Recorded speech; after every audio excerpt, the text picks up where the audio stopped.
Buenos días, espero que estén muy bien. Amores, esta semana en sociales vamos a ver la economía colonial y cuáles eran los principales impuestos que se cobraban en esa época. La semana anterior estábamos viendo cómo se conformaba la sociedad colonial y cómo era la vida en las ciudades.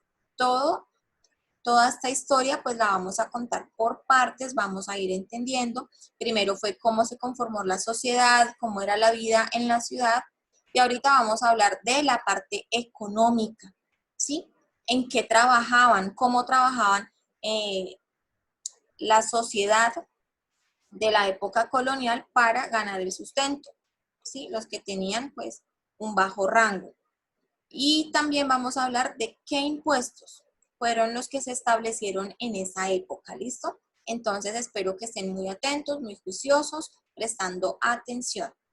La próxima clase que nos veamos, que es el viernes, que tenemos clase online, voy a hacer ciertas preguntas para ver si ustedes estuvieron atentos en la clase de hoy.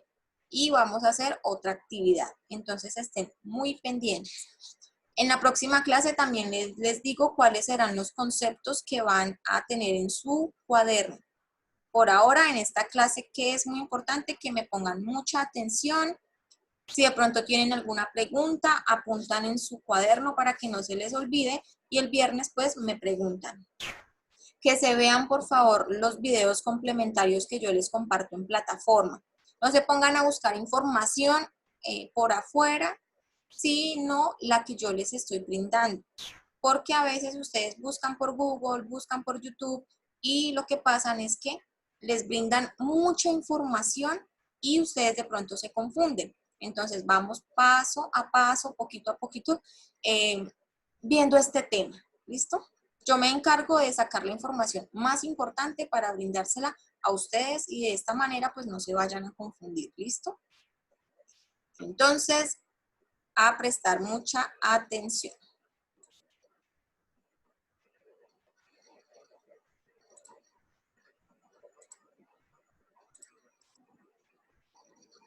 Bueno, recuerden que estamos hablando todo el tiempo de la época de la colonia. ¿Cuándo se acabó la época de la colonia? ¿Cuándo empieza la independencia?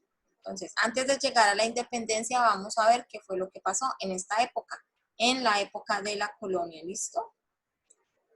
Para que lo tengan presente. Bueno, vamos a ver dos aspectos. Primero vamos a hablar acerca de la economía y después vamos a hablar de los principales impuestos. Bueno, ¿cómo era la economía en esa época colonial? Las principales actividades económicas fueron, hay tres principales, ¿no? Minería, agricultura y comercio. Vamos a ver de qué se trata la minería. En un comienzo, el interés de los españoles fue la extracción de oro y plata. Grandes cantidades de estos metales se enviaban directamente a España. Así, la corona podía sostener su economía y pagar las deudas a otras potencias europeas por la compra de productos y artículos de lujo como vestidos, muebles, vajillas y armas. ¿Listo? Entonces, lo principal era la minería, que explotaban el oro y la plata. ¿Quién obtenía las ganancias? ¿Para quién era ese dinero? Pues para la España, ¿cierto? Para la corona española. Imagínense, a pesar de que todas estas riquezas eran de América, pertenecía a los nativos, a los indígenas que estaban en esta tierra, los españoles llegaron y todo lo volvieron un caos y empezaron a explotar. Imagínense las minas de oro y de plata. Ahí no le tocaba nada a los indígenas, ni un centavito, nada. A los africanos que estaban esclavizados tampoco les tocaba nada. Simplemente eran trabajadores y ya no más. Y eso que los trataban indignamente porque ni siquiera respetaban nada, porque en esa época pues no estaban establecidos los derechos humanos. Entonces fue una larga lucha. Bueno, ¿en qué consistía la agricultura?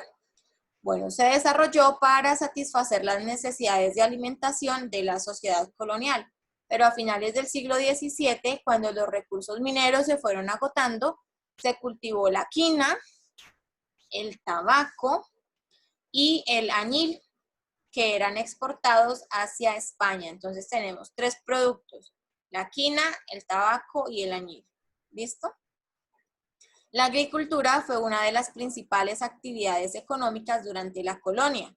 Los encargados de desarrollar esta actividad eran los indígenas y los mestizos. Ellos eran los encargados de cultivar, ¿no? ¿Para qué? Para sostener a la sociedad.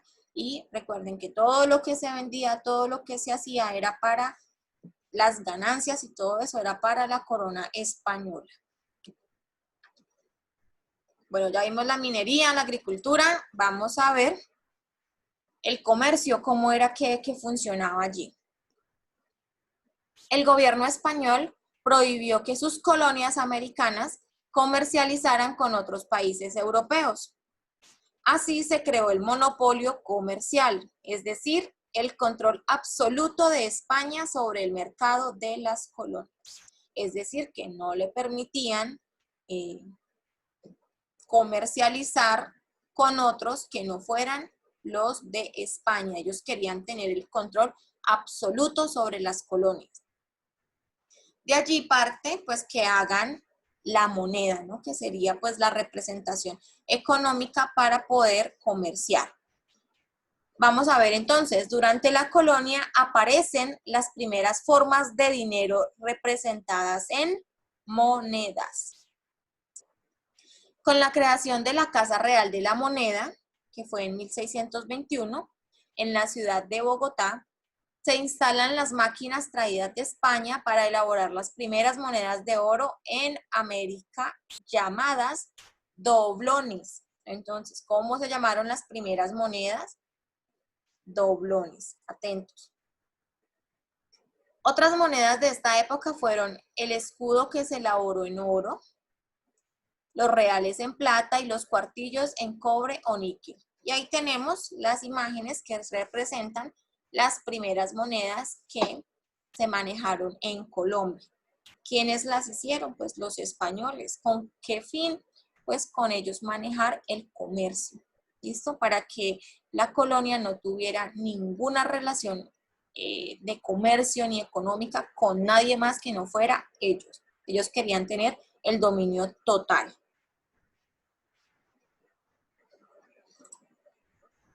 Bueno, de allí, de esta situación, también nacen los principales impuestos, ¿sí? Durante la colonia. Vamos a ver entonces en qué consisten estos famosos impuestos. Y vamos a ver si ustedes creen si era justo o no era justo. También vamos a pensar en la próxima clase si esos impuestos todavía están en la actualidad y de pronto solamente han cambiado de nombre, o si ya no están ese tipo de impuestos, han cambiado por otros. Vamos a ver, entonces estén atentos. La corona española creó impuestos para todas las actividades que se realizaban en las colonias. Por esto, comerciantes, agricultores, artesanos, funcionarios del gobierno e incluso los indígenas estaban obligados a pagar altos impuestos al rey. Entre los más conocidos en esta época tenemos, hay 4, ¿no? La alcabala, que se aplicaba a quienes vendían algún producto. La mesada o la media anata, que significa lo mismo, se aplicaba a los sueldos de los empleados de la corona.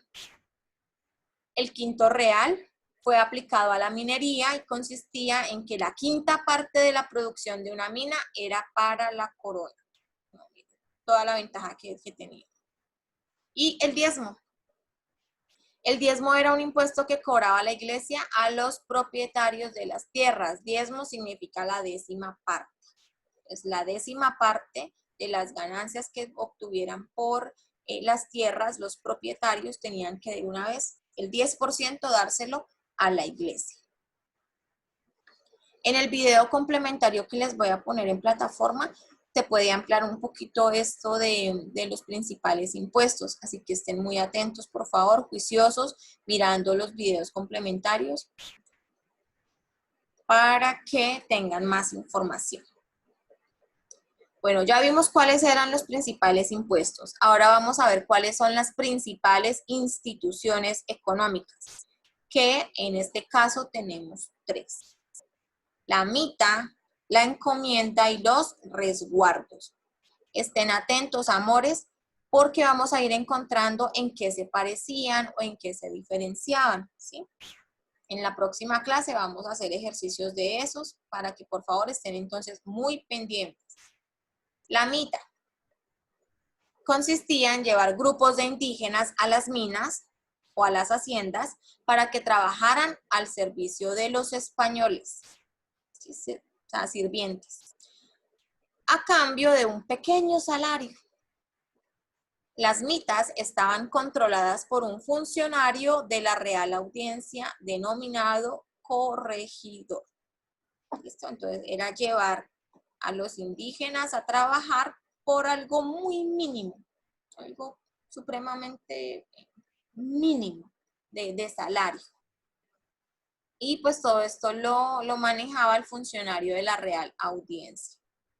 Es decir, que tampoco los indígenas tenían libertad para ir a trabajar en donde de pronto les pagaran mejor o algo así, porque la verdad era muy poquito y ellos estaban sometidos a lo que este funcionario pues quisiera hacer con ellos, para donde yo los quisiera llevar a trabajar.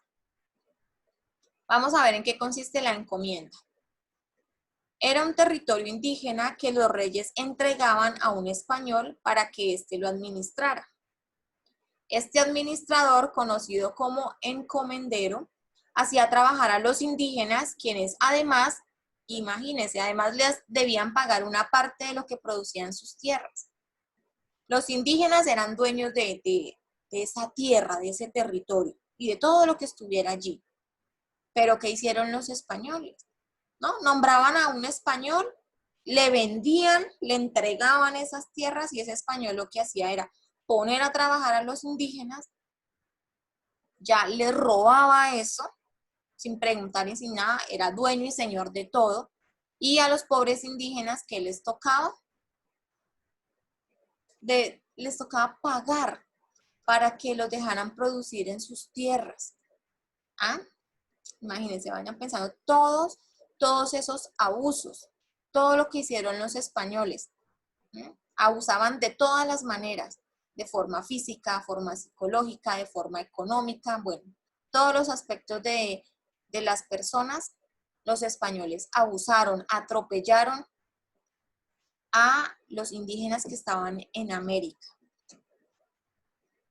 Bueno, este encomendero se comprometía a enseñarles a los indígenas la lengua castellana y a convertirnos a la fe católica.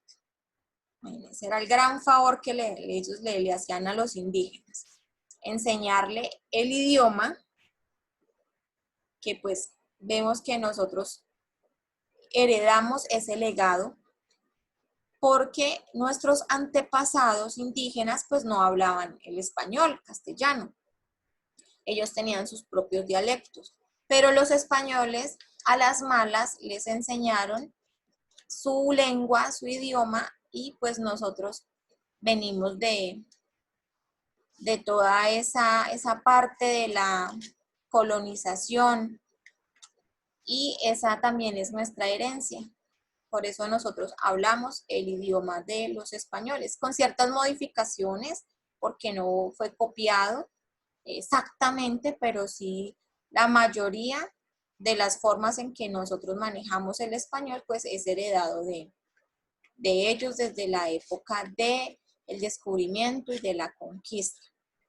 Lo mismo pasa con la religión católica, es una herencia de los españoles, porque acá los indígenas, los americanos, tenían sus propios rituales, sus dioses, sus propias creencias, pero todo eso fue arrebatado.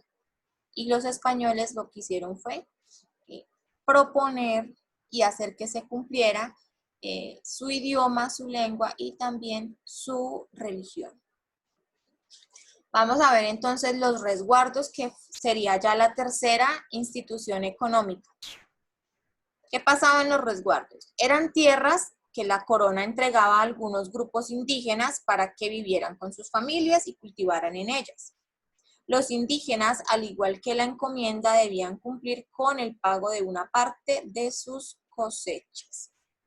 Esto estará como la menos cruel, porque los dejaban vivir con sus familias, los dejaban cultivar. Sin embargo, a pesar de que son tierras de ellos, les tocaba pagar. Imagínense. ¿Y con qué pagaban? Con la cosecha. Le daban un porcentaje. ¿Sí ven de que estábamos hablando ahorita de todos los impuestos? Entonces, pagaban un impuesto acá, pagaban otro impuesto allá y así se les iba quedando como más poquitas las ganancias a ellos. Los españoles de todas maneras nunca permitían que los indígenas pues fueran prósperos, ¿no? Que tuvieran buenos ganancias y nada de eso, ¿no? Ellos de una o de otra manera hacían que los indígenas les dieran las ganancias a ellos. Bueno, les voy a enseñar entonces acá dos imágenes. La primera está relacionada con los ingresos que recibía la corona española, que eran provenientes de los impuestos. Entonces ellos pasaban por donde los trabajadores, los comerciantes, y lo que hacían era recaudar el dinero de los impuestos para llevárselos al rey o a la corona española. La siguiente imagen está relacionada con la colonia en España, porque mantuvo su sistema feudal en América con instituciones para su propio beneficio, como la encomienda, la mita y el resguardo. ¿Cómo es el sistema feudal? Pues que es una montaña en donde en la parte superior está el rey, en la parte del medio están los comerciantes y en la parte inferior están los esclavos. Entonces, la parte inferior, que es la más ancha, la más amplia, toda ella tiene que mantener, sostener y servir a los de la parte media, que serían los comerciantes, y entre todos sostener a los reyes, ¿sí? Entonces, ese es el sistema feudal y pues de esta manera también se aplicaba aquí en América. Amores, espero que hayan estado muy atentos a la explicación, que fueran encontrando semejanzas, diferencias, porque pues en la otra clase vamos a hacer un trabajo de eso, de comprensión de lectura, para que ustedes vayan relacionando todo lo que estamos viendo de la colonia y se vayan haciendo la idea de cómo era esa época, qué es lo que ha cambiado, qué es lo que sigue muy parecido. Sí, entonces nos vemos el viernes en la clase online. Yo les digo qué conceptos son los que van a copiar en el cuaderno y cuál es la actividad que vamos a realizar allí en clase. ¿Listo? Para que estén atentos, juiciosos, participando.